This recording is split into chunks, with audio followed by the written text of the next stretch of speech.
এদিকে জয়পুরহাটের খেতলালে তরুণ মানব যুব সংস্থার ইফতার মাহফিল অনুষ্ঠিত। আমাদের নিজস্ব প্রতিবেদক ওয়াকিল আহমেদের পাঠানো তথ্য থাকছে বিস্তারিত। জয়পুরহাটের খেতলালে পবিত্র মাহে রমজান উপলক্ষে তরুণ মানব কল্যাণ যুব সংস্থার উদ্যোগে দোয়া ও ইফতার মাহফিল অনুষ্ঠিত হয়েছে। শনিবার খেতলাল খোশবদন জি.ইউ. আলিম মাদ্রাসার মোড়া মানবতার কল্যাণে সমৃদ্ধ সমাজ গড়ি এই প্রতিপাদ্যকে নিয়ে আলোচনা দোয়া মাহফিল অনুষ্ঠিত হয়।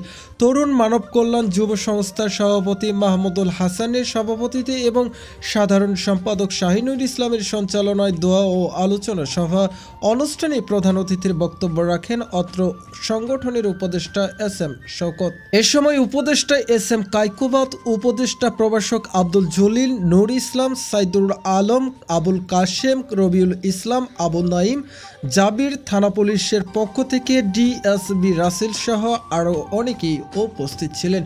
এছাড়াও তারা সাধারণ জনগণের মাঝে ইফতার বিতরণ করেন।